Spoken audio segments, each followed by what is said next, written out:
So this lecture will provide a brief explanation about the different types of pain medicine. It's going to focus on opioids. Drugs within this class are morphine, fentanyl, codeine, and oxycodone.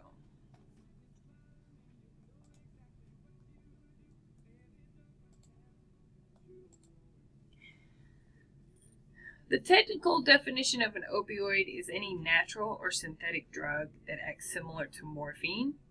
There are 3 receptors that opioids act on. They are the mu, the kappa, and the delta. Most of your opioids affect the mu receptors.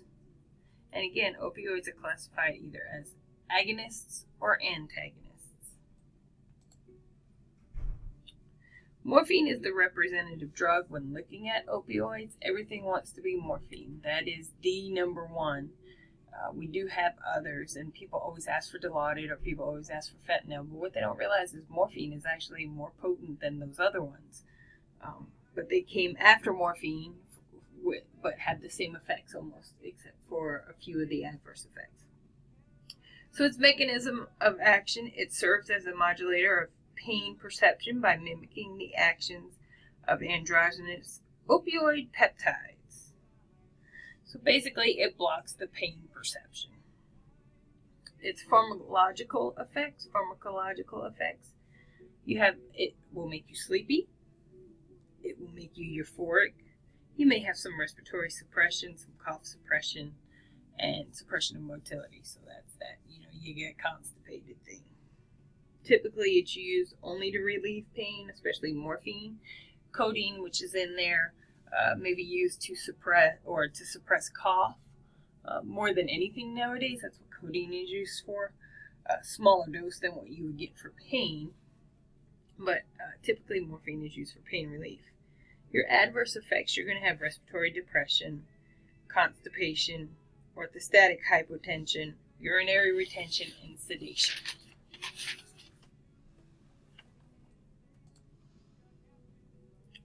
Because morphine had the potential to cause respiratory depression, other drugs were manufactured to allow for the strong pain relief, but not cause the respiratory depression. What makes these better is that you're able to reverse a toxicity with naloxone. If you overdose a patient on morphine, nothing you can do there. If you overdose a patient on fentanyl or on methadone, you can give them some naloxone, which will change and reverse that. Fentanyl has the same mechanism of action as morphine. Its therapeutic effects are the same as morphine.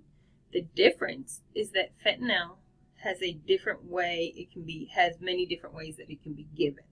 Okay, you can take it IV, you can take it transdermal, you can put it in your mucosa and let it dissolve.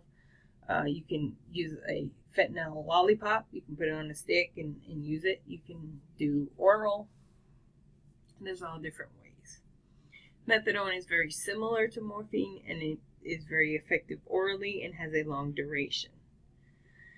Typically, it could be used for pain control, but it has recently really been used to treat opioid addictions. It can affect the patient's QT.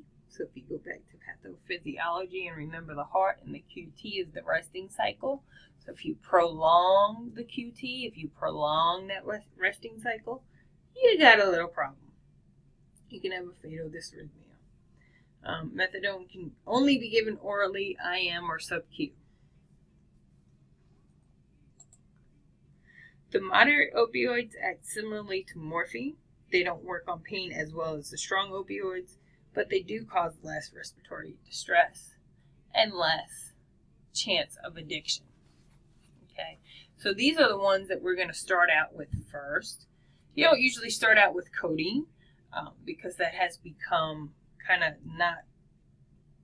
it's not kosher to use it for pain. We use it more now for cough suppression than anything, but you could. It's indicated for relief of mild to moderate pain. It's usually given orally, and again, it's usually given now as a cough suppressant.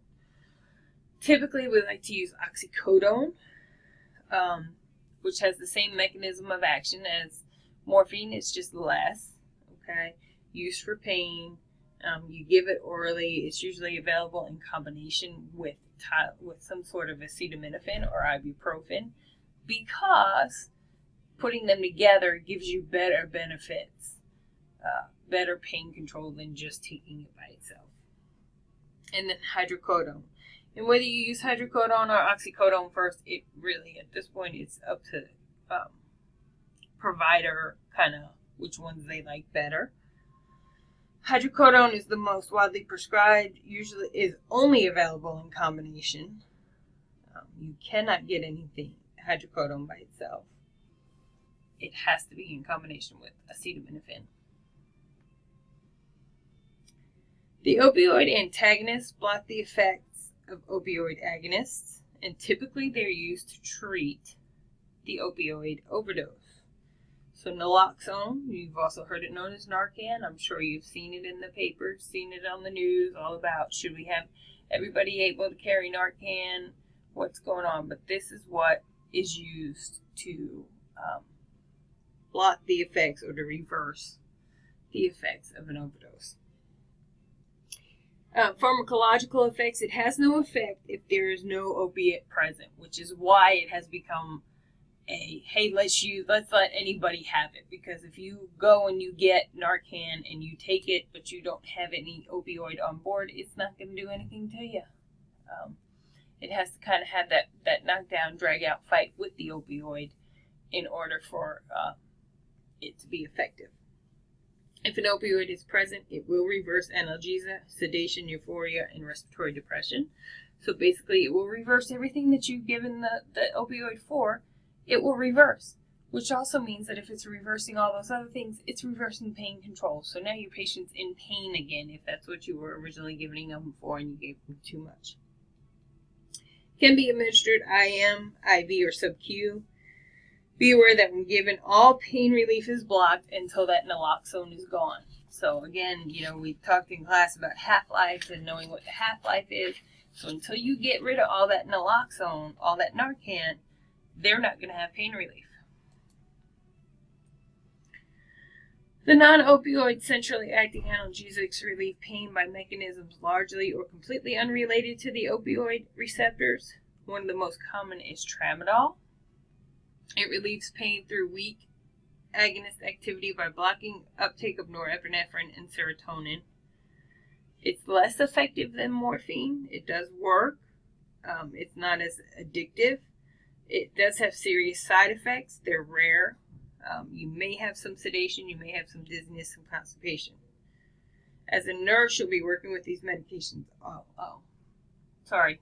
Went ahead to the next thing. What you do have to know is they will tout it. Some people will tout tramadol as it does not have any lasting effects. It is not addictive. And it is. If your patient's been on it a while, you're going to have to taper them off slowly. You can't just stop them from using it. So you'll be working with these medications. So what are things that you need to be aware of? And, even with the slide, I don't like how it's written out because things you have to remember with opioids are constipation, respiratory depression, addiction, and withdrawal. If you remember that those are what's going to happen to your patient or could potentially happen to your patient, then you as the nurse know how to kind of work against them. How do you work against constipation? You keep them in fluids, you keep them moving, you give them a stool softener, you do those types of things. You have to watch out for respiratory depression, and so you don't want to give a lot because you're going to have to check their respiratory rate, see what their O2 level is, all that kind of stuff.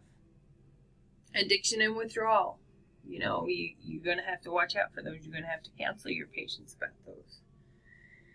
The other thing to remember is you never crush your oral meds. And if you have an order for an opioid, you should have a PRN order for the naloxone, for the Narcan. Those are the things you have to remember when dealing with opioids.